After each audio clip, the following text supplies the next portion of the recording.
アブー・フレイラー、及びアブドゥッラー・ブン・ウマルの解放奴隷であったナーフィューが、アブドゥッラー・ブン・ウマルから伝えたところによれば、二人は預言者ムハンマド、サッタッラーフ、アライヒは、サッダムがこのように煽るのを聞きました。暑さが激しい時は、礼拝の時間を涼しくして、遅らせて行いなさい。なぜなら、激しい暑さは地獄、ジャハンナムの熱気から生じるものだからである。サヒーフ・アルブハーリー533番、534番。アブー・ザル・アッターが彼を喜ばれますようにの伝承によれば、彼はこう言いました。預言者ムハンマド・サッタッターフ・アライヒは、サッダムのムアッジン、礼拝を呼びかける者が、ズフル、正午の礼拝のアザーンを唱えようとしました。すると預言者、サッタッターフ、アライヒは、サッダムは仰いました。もっと涼しくなるまで待ち、遅らせなさい。待ち、遅らせなさい。またはこう仰いました。待ち、遅らせなさい。待ち、遅らせなさい。そして、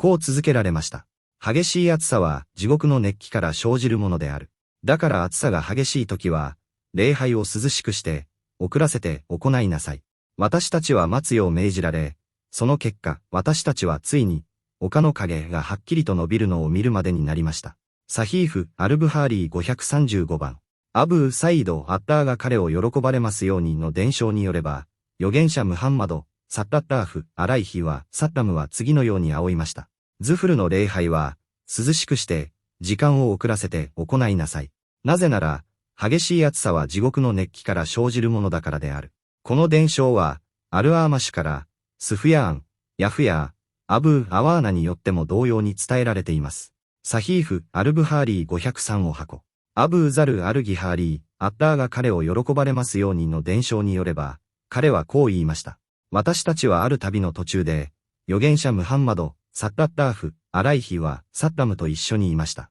ムアッジンがズフルの礼拝のアザーンを唱えようとすると、預言者、サッタッターフ、アライヒは、サッダムは、涼しくなるまで待ちなさいと仰いました。その後、再び彼がアザーンを唱えようとすると、また、涼しくなるまで待ちなさいと仰いました。それは、私たちが丘の影をはっきりと見るようになるまで続きました。そして預言者、サッタッターフ、アライヒは、サッダムは仰いました。激しい暑さは、地獄の熱気から生じるものである。だから暑さが激しい時は、礼拝を涼しくして、遅らせて行いなさい。なお、イブン・アッバースによれば、タタファイヤーという言葉は、影が傾く、伸びるという意味です。サヒーフ・アルブハーリー539番。ハディースの解説。イスラームの方、シャリーアーにおける寛容さと優しさの現れは数多く存在します。その柔軟性、テーシールの一つとして、信者に困難や苦痛、マシャッカを与えないよう、それぞれの礼拝にはある程度の幅を持たせた時間が設定されています。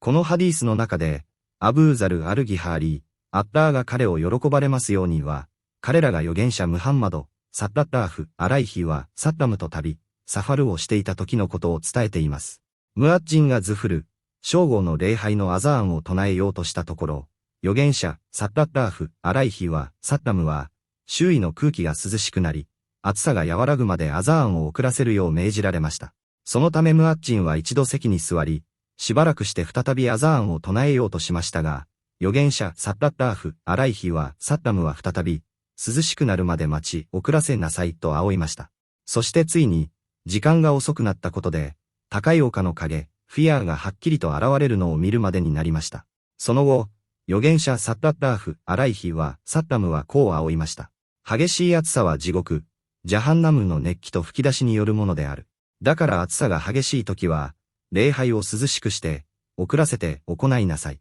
ズフル礼拝における、涼しくして行う、イブハードとは、正午直後の強烈な太陽の熱が収まり、気候が和らぐまで、モスクへ礼拝に向かう時間を遅らせることを意味します。ハディースの教訓と益。礼拝を遅らせる許容性、旅の途中、サファルであれ、定住地、ハダルであれ、猛暑のような正当な理由がある場合は、ズフル礼拝の時間を遅らせることが許されています。遅らせる時間の目安、涼しくする、イブハード、限度は、丘などの影が、太陽が傾いて、はっきりと現れるところまでであるという示唆。アザーンと礼拝の連動、礼拝の時間を遅らせる、イブハードする、場合は、アザーンの時間も同様に遅らせるのが法的に推奨されます。アザーンは実際に礼拝を行う時間に合わせて唱えるべきであり、礼拝を遅らせるならアザーンも遅らせ、早めるならアザーンも早めます。イスラームの寛容性。イスラームは非常に穏やかで寛容な宗教であり、